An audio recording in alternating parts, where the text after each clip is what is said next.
बड'फा गोजोरथियारि सोलायनाय मावथांखिखौ बिथा खालामनानै सिमेन्ट दख'रानि बेन्दोंआव थानाय गासै माहारियारि आफादफोरनि बानजायनायाव खाम, सिफुं आरो सेरजानि बेसेन नाङै फोरोंथाय मावबादा होनाया दिनैनिफ्राय जागायबाय।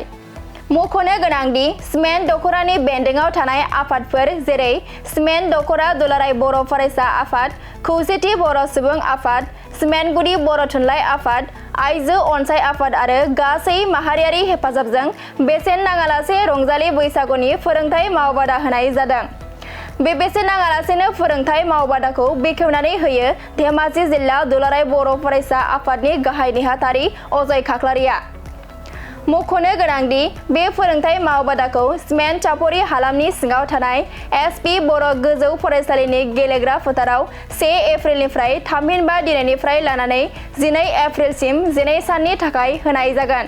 बे 12 साननि बेसेन होनाङै रंजालि बैसागुनि फोरोंथाय मावबादायाव फोरोंगिरि महरै क'क्राझार जिल्लानि हायेन बसुमतारिखौ लाबोनाय जादों। हामलायनाय जासिगोन जाबाय दिनै जोङो जोंनि सिमेन्ट दख'रा सिङाव थानाय गासै माहारियारि आफादफोर जेरै जोंनि बर' फरायसा आफाद, खौसेथि बर' सुबुं आफाद, आइजो आफाद, हारिमु आफाद आरो जोंनि खौसेथि जोंना बेहाय गासै जथायै मोनसे हाबाफारि लानाय जादों। बेसेन नाङै रंजालि बैसागु फोरोंथाय बादा फोरोंनाय जादों। दा बेहाय मोनसे स्पेसिफिक मोनसे आयदाखौ लानानै बिसोरो बेहाय फोरोंगोन खाम, सिफुं आरो सेरजा। दा बे खोब मोजां मोनसे हाबाफारि। जोङो दिनै आंखौ बेहाय बिगियानगिरि महरै नागिरो जे हारिमुवाथ' जोंनि मोनसे जोंनि आयदा बायदि मोनसे जोंनि हारिमुखौ लाखिनोब्ला जोङो जोंनि हारिमुआव थानांगोन। गुबुननि जेरै गुबुन हारिनि गुबुन जाथिनिबो हारियारि थिग बिदिनो जोंहा मोनसे जोंनि बर' जाथिनि जिथु हारि हाबा जोंनि जि हारिमु बेखौहाय जों लाखिनोब्ला माखासे समावहाय जोङो बेफोरबायदि हाबाफारिखौ जों लानो गोनां जादों।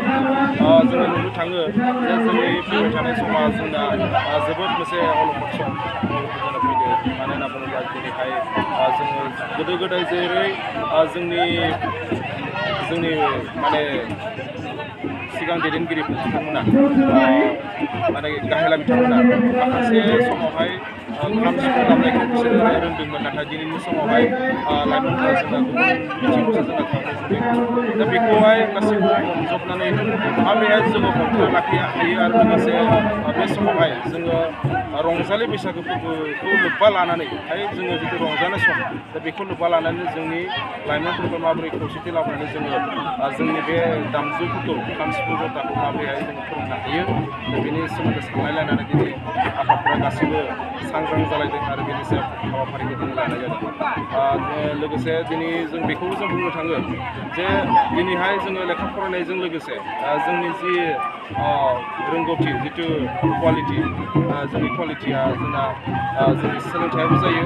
लोगोसे जोंनि जि दामनाय देनाय जुदि रोंना थायोब्ला जों बिथांमोनाबो गावबा गावनि जिउखौ सानसे समब्लाबो गोरों जानानै दैदेनलांनो हागोन आं बेखौ मिजिंथियो। दिनै आङो सानबैसेनि थाखाय लानाय जादों एसे खावलायनो सानो जे गासैबो जोंनि जि लाइमोनफोर दङ बिथांमोना जेन गोसो गुदुं जानानै मोजाङै मोजां आरो सोलोंना लाखिनो सानबैसेनि थाखाय बेखौहाय 12 सानसिम लानाय जादों। फोरोंगिरि महरै जोङो हायेन बसुमतारी रामपल बिल दख'रानि बिथांखौ जों मोननो हानाय जादों आरो बे खोब मोनसे बिथाङाबो सासे जुनियर इन्सट्राक्टर हिसाबै दुलाराय हारिमु आफादनि सासे जुनियर इन्सट्राक्टर हिसाबै बिथाङा जोंनि गेजेराव नुजाथिनो हादों। खोब गोजोनथावनाय बाथ्रा बिथाङा खोथा होदों जोंनाव जे बे जेसेबां सान फोरोंगोन बे 12 सानखौ बिथाङा नांथाब नाजाथाव जोंनि फरायसा जि लाइमोनफोर दङ बिथांमोनखौ मोजाङै थेंक इउ। दिनैनि गिबि सानाव बेसेबांसो सोलोंगिरिफोरा बाहागो लादों? गिबियावनो खुलुमबाय। जोंनि बे धेमाजि जिल्ला सिमेन्ट दख'रायाव बे सिमेन्ट दख'रानि बेन्दोङाव थानाय जों बर' हारिनि गुबुन गुबुन आफादफोरा ज'यैनो जों बेवहाय मोनसे हारिमु मावबादा बे खुनु लादों आरो बे मावबादायाव गुबैयै खाम सेरजा सिफुं बे मोनथाम आयदानि फोरोंथाइ हाबाफारि सोलोंसाफोरनो होनाय जागोन। दा बेवहाय बुंनो थाङोब्ला गोबां सोलोंसाफोरा बाहागो लाफैदों आरो बेवहाय उन्दै बैसोनिफ्राय लानानै गिदिर बैसोलागिनो गोबां सुबुंफ्रा बेवहाय बाहागो लानायखौ नुनो मोनदों। बुंनो थाङोब्ला बे मोनसे मोजां मावबादा जादों। आसा खालामो जोंनि जिथु बर'नि जा हारिमु दामजु बे हारिमुनि दामजुनि जा गियान बे गियानखौ जाहाथे सोलोंनानै जोंनि जिथु बर' हारिमु बे हारिमुखौ गोजौनिफ्राय गोजौसिनाव साबसिननिफ्राय हामसिन जाहाथे लांबाय थानो हायो। जोंनि बर' हारिखौ जाहाथे मा होनो गोजौसिनाव लांनानै मोजां सिनायथि गुबुननि गेजेरावबो होनो हायो। जे बेखौ जेब्लायबो साननांगोन आरो मोनसे खोथाखौ जों जेब्लायबो सानबावनांगोन जोङो बेखौ सोलोंनायजों लोगोसे जिथु जोंनि बर' हारिनि जा दामजुफोर बे दामजुफोरखौबो जोङो गावनो बानायनानै जोङो बेखौ लानो रोंनांगोन। जों गुबुननि सायाव सोनारबाय थाबा जानाय नङा। जों बेखौ दामनानै बेबखाय बा मा होनो फालांगि बिथिङावबो जों बेखौ लांनो रोंनांगोन आरो हायोब्ला बे जिथु दामजुफोर बे दामजुफोरखौ जोङो गुबुन हारिफोरनोबो जों बेखौ फोसाबनो हायोब्ला साबसिन जाबावगोन।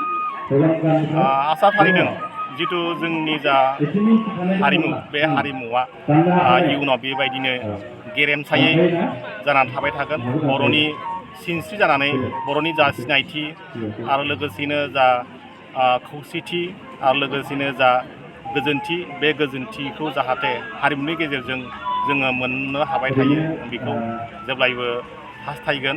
मानोना हारिमुवा जेब्लायबो बुहुमाव खौसेथि बे खौसेथिखौ लाना फैयो आरो बियो इन्डिभिजुवेल सोरबा बेक्तिनि सायावबो बियो गोजोनथिखौ लाना फैयो आरो बेथ' बबेबा मोनसे हारिनि जा सिनायथि बे सिनायथिखौबो रोखा खालामनानै होयो। एसेनोसै। आथिखालाव गोबां लाइमोनफोरा मा होनो बेफोरबायदि हाबाफारियाव बाहागो लानो नागिरा। बिनि सायाव मा फोरमायहरगोन लाइमोनफोरनिसिम? एक्सुवेलि बुंनो थाङोब्ला जोङो बे जिथु हारिमु बे हारिमुनि सायाव बाहागो लानो नागिरा। बाथ्राया जाहैबाय मा जों बिसोरनि सायाव बे हारिमुनि फारसे जोङो सांग्रांथि होनो हाजोबा। जायनि जाहोनाव बेनि जिथु हारिमु बे हारिमुनि गुबै गुदि हारिमुवा मा बेखौ मोनदांस'नायाव बे दानि जिथु आथिखालनि जा जाखांफुनाय दावगाफुनाय जा गथ'फोर उन्दै उन्दै सोलोंसाफोर बिसोर बेखौ सोलोंनो नागिरा। गिबि सानावल' बांसिनै जानायखौ नुयो ओमफ्राय लासै लासै खमायलाङो। सोलोंगिरिफ्रा मा बुङो? बुंनो थाङोब्ला बेयाव बे मोनसे बाथ्राखौ बुंनांगोन जोङो गथ'फोरनो जायफोरा सोलोंनो फैदों बिसोरनो जों गिबि सानावनो मटिभेसन होनांगोन। जोङो बिसोरखौ मटिभेसन खालामनो हायोब्ला बिसोरो निस्सय फार्स्टनिफ्राय लानानै जोबजासिम बिसोरो बे आयदानि सायाव माने जाय आयदाखौ बियो मोजां मोनो बे आयदाखौ बियो फोजोबगोन आं बेखौ मिजिंथियो। Thank you. सिमेन्ट दख'र दुलाराय बर' फरायसा आफादनि सिङाव थानाय गासै माहारि आफादजों फोरोंथाइ मावबादा होदों। बिनि सायाव मा फोरमायगोन? गिबियावनो खौरां नायगिरि साफ्रोम बिथांमोननिसिम सिमेन्ट दख'र दुलाराय बर' फरायसा आफादनि जानानै रोजा रोजा साबायखर बावहरबाय। बे समाव सिमेन्ट दख'रानि बेन्दोङाव थानाय गासै बर'नि माहारियारि आफादफोरनि जथाय बानजायनायाव फैगौ रंजालि बैसागु बोथोरनि बेसेन नाङै फोरोंथाइ मावबादा बे मावबादाखौ दिनै बेखेवबाय।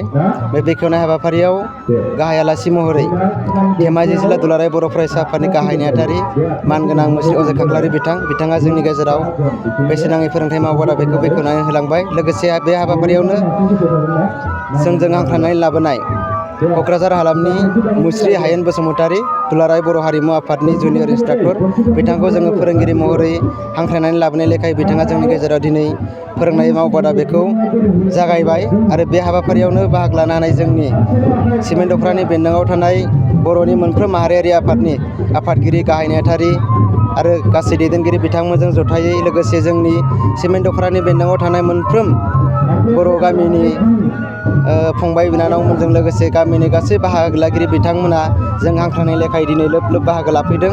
जों बेखौनो मिजिंथिदों जोंनि दुलाराय बर' फरायसा आफादनि जाहाथुनाखि बड'फा गोजोरथियारि सोलायनाय मावथांखि जाय मावथांखिखौ बिथा खालामनानै जों दिनै नैबे जोंनि बर'नि दोरोङारि दामजु खाम सिफुं सेरजा बे मोनथाम आयदाखौ लानानै जोङो मोनसे जों बर' माहारिनि गेजेराव जोंनि दोरोङारि दामजुखौ गोजोर खालामनाय मोनसे थांखिजों जाय थांखिनि गेजेरजों जोङो गाव गावनि जिउखौ सासे दामनायनि गेजेरजों खाम दामनायनि गेजेरजों गावखौ गायसननानै लानो हायो सिफुं सुनायनि गेजेरजों गावखौ गायसननानै लानो हायो सेरजा हुनायनि गेजेरजों गावखौ गायसननानै लानो हायो बै थांखि आरो नोजोरजों जोङो क'क्राझार हालामनि फोरोंगिरि मानगोनां बिथांखौ लाबोनानै जों दिनै फोरोंथाइ मावबादा बेखेवबाय बे फोरोंथाइ मावबादायावहाय जोंनि दख'रानि सिङाव थानाय गासै गामिनि लाइमोन बिथांमोनखौ जों खावलायगोन जाहाथे दिनैनि दिनाव जाबायदि लोब लोब फैनानै बाहागो लाफैदों आरो फैबावनांगौ दङब्ला गाबोननिफ्राय गासैखौबो साफ्रोम बाहागो लागिरि गोसो गुदुं बिथांमोना फैनानै बाहागो लाफैबावो बेखौ जोङो सिमेन्ट दख'रा दुलाराय बर' फरायसा आफादनि जानानै खावलायगोन आरो बाहागो लानायनि गेजेरजों जोंनि जाहोनाखि बर' माहारिखौ मुलुगाव गेरेमसा माहारि दानाय थामहिनबा बड'फानि जाथुनाखि मास्टार रेस दानाय बै दानाय जोंनि बड'फानि मिजिं आरो सानस्रिफोरखौ गोजोर खालामनानै जोङो मोगथां मुलुगाव मावफुंनो हायो बेखौ जों मिजिंथिनाय थाबाय दा बेवहाय जोङो बुंनांगोन सिमेन्ट दख'रा दुलाराय बर' फरायसा आफादनि बेन्दोंआव जोंनि बर'नि गासै गं 76 बर' गामिफोर दङ जों खावलायदों गासै माहारियारि आफादफोरनि जथाय बानजायनायाव मोनफ्रोम गामिनिफ्राय सा 10निफ्राय लानानै 10निख्रुइ बांसिन सोलोंसा बिथांमोनहा बे हाबाफारियाव बाहागो लानो हागोन आरो बे बुंनाय बायदियैनो दिनै बिथांमोनहा फैदों आरो फैबावगोन बेखौ जों मिजिंथिदों